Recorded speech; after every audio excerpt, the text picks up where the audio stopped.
साथियों नमस्कार।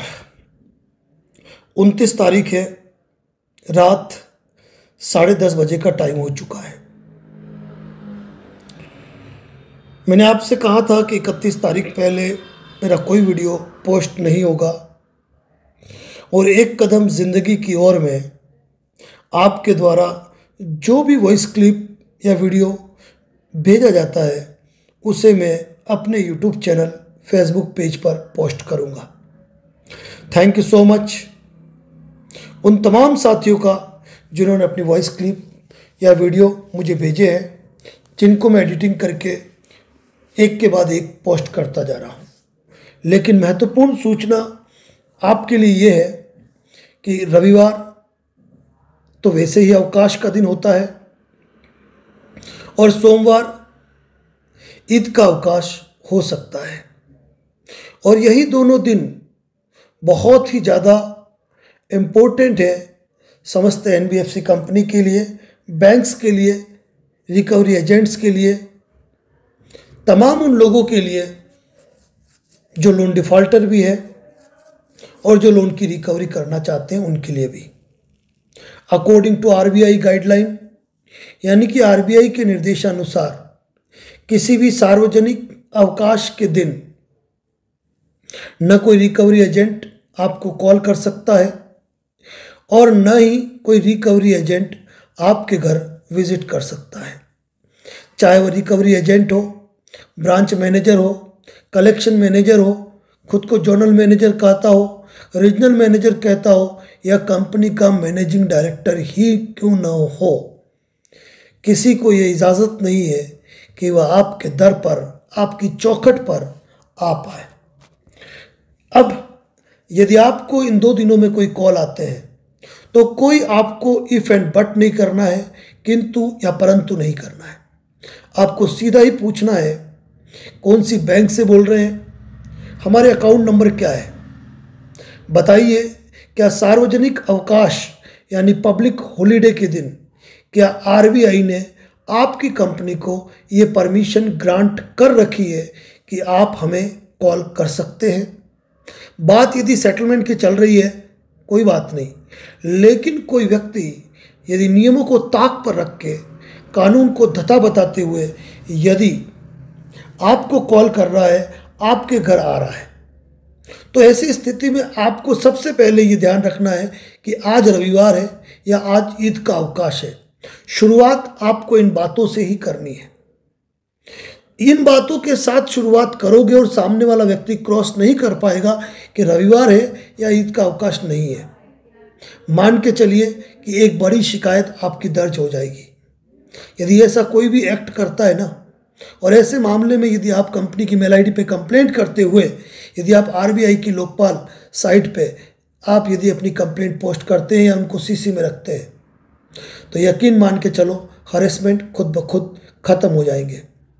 अपने यूट्यूब चैनल की कम्युनिटी पोस्ट पर और फेसबुक पेज पर मैंने एक पोस्ट फ़ोटो के रूप में पोस्टर पोस्ट किया हुआ है, उसको डाउनलोड कर लीजिए, अपने फ़ोन में रख लीजिए, जितने भी रिकवरी एजेंट हैं उनको शेयर कर दीजिए ताकि कोई बेवजह आपको हैरान परेशान न कर पाए। पिछले 2-3 दिनों से हम लगातार जितने भी सेटलमेंट लेटर आए हैं उनको वेरीफाई करने में लगे हुए हैं। फ़ोन, व्हाट्सएप भर चुका है सेटलमेंट लेटर से, और हर कंपनी, हर एनबीएफसी अपने मामले को अच्छे तरीके से सेटल करती जा रही है। जिन साथियों के सेटलमेंट हो चुके, इस दलदल से बाहर निकल गए, उनको हमारी तरफ से ढेरों ढेरों शुभकामनाएं। लेकिन जिन साथियों का अभी कुछ बाकी है या सब बाकी है, उन्हें कतई तनाव लेने की आवश्यकता नहीं है। बिल्कुल भी तनाव नहीं लेना है। ये देखना है कि यदि इस बार आपका नहीं हो पाया तो अगली बार और हो जाएगा और कम में हो जाएगा। इसके लिए आपको कतई तनाव नहीं लेना है कि विषम परिस्थिति और आर्थिक हालातों के चलते यदि हम लोन डिफ़ॉल्ट हुए हैं तो इसका मतलब ये नहीं है कि हम अपने जीवन के प्रति कोई गलत विचार लाएं।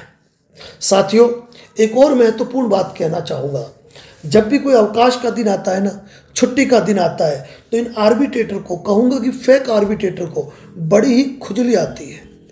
यानी कि ऐसे दिन पे वो आर्बिट्रेशन के लेटर जारी करेंगे जब शनिवार की भी छुट्टी मिल जाए, रविवार की भी छुट्टी मिल जाए, सोमवार की भी छुट्टी मिल जाए और अपने मंसूबों में वो कामयाब हो जाए। अपने मोबाइल का इनबॉक्स खोलिए, स्पैम फोल्डर खोलिए, व्हाट्सएप मैसेज, टेक्स्ट मैसेज के लिंक खोलिए। आपको यदि आर्बिट्रेशन का कोई नोटिस आता है तो कतई इंतज़ार न करें कि अगर डेट लंबी है तो अपना रजिस्टर्ड पोस्ट बना के तैयार रखें, लेकिन उनकी डेट आने से पहले ही मेल करें। व्हाट्सएप स्टेटस पर कुछ इंपॉर्टेंट चीज़ डाली हुई है। अगर उन आर्बिट्रेटर महोदय के नाम से आपको कोई लेटर आया है ना, तो पहले लेटर पोस्ट कर दीजिए, लेटर वापस आने का इंतज़ार कीजिए। आगे क्या करना है हम खुद ब खुद बताएंगे। बस मैं 2 दिन आपसे उम्मीद करता हूँ। आज 29 हो गई, कल 30 और परसों 31। मैं उम्मीद करता हूँ 31 तारीख के बाद मैं 50% फ्री हो जाऊँगा। आप लोगों को तसल्ली से बात कर पाऊँगा, आप लोगों को समय दे पाऊँगा। डेप्ट मैनेजमेंट को लेकर हम जो प्लान कर रहे हैं उस मैटर पर भी हमारी अच्छी चर्चाएं चल रही है, अच्छे विचार विमर्श चल रहे हैं और एक अच्छी योजना के साथ हम आपके साथ वापस रूबरू होंगे। अभी लाइव बंद करना, 2-3 दिन के लिए वीडियो को स्टॉप करना आपके लिए ज़रूरी था और इन 2 दिनों में मैं कहूँगा कि आपको हमारा सहयोग पूरा बना हुआ है। कल 30 तारीख और परसों 31 तारीख हम जानते हैं आपके लिए और हमारे लिए बहुत महत्वपूर्ण है। जितने सेटलमेंट मिले, अगर फेयर हो, सेटलमेंट लेटर वेरीफाई करवा दीजिए और निपटा दीजिए। मुझे बहुत खुशी है कि हमारे कई साथी, मैं कहूँगा कि जितने भी लोग जुड़े थे 75 to 80% लोग आज की तारीख में पूरी तरह फ्री हो चुके हैं। ये हमारे लिए बहुत ही सौभाग्य और खुशी की बात है कि हम आप लोगों का जरिया बन सके। अब यही कहूँगा, कल परसों 2 दिन तनाव लेने की आवश्यकता नहीं है। कोई रिकवरी एजेंट आपको धमकाए उससे पहले ही जो मैंने व्हाट्सएप स्टेटस पे डाला हो, व्हाट्सएप चैनल पे डाल रखा है, अपने व्हाट्सएप स्टेटस पे डाल रखा है, फेसबुक पे एक पोस्ट कर रखा है कि रिकवरी एजेंट को शेयर करें, वो अभी शेयर कर दीजिए। आपको तनिक भी चिंता करने की आवश्यकता नहीं है, क्योंकि आपका मित्र, आपका भाई, आपका सखा, आपका सारथी, आपका मार्गदर्शक और आप सबका प्यारा एडवोकेट नरेंद्र जोशी आपके लिए तहे दिल से हरदम ये सोचता है कि वो आपके लिए क्या बेहतर सोच सके। बस ये ध्यान रखिएगा, जितने भी आर्बिट्रेशन के नोटिस आ रहे हैं ना, सावधानी रखिएगा, लापरवाही नहीं करना, बिल्कुल लापरवाही नहीं करना। और कल और परसों कोई आप पे चढ़े उससे पहले आप मजबूत हो जाओ। और एक सलाह आपको दूंगा, रिकवरी एजेंट से केवल और केवल या तो इंग्लिश भाषा में बात करें अगर आपके यहाँ अंग्रेजी चलती है, या फिर हिंदी में बात करें। आप किसी भी राज्य के हो, आप गुजरात के हो, आप महाराष्ट्र के हो, मत बोलिए गुजराती, मत बोलिए मराठी, क्योंकि जब हम कोई कंप्लेंट फाइल करते हैं ना, तो वहाँ पर कॉमन लैंग्वेज होनी चाहिए जो सबको आनी चाहिए। क्योंकि आरबीआई की लोकपाल पर जब आप कोई वीडियो या कोई रिकॉर्डिंग डालते हैं ना, तो देखा ये जाता है कि वो कौन सी भाषा में, क्या उन लोगों को समझ में आ रही है कि नहीं आ रही है, तभी तो संज्ञान लिया जाएगा।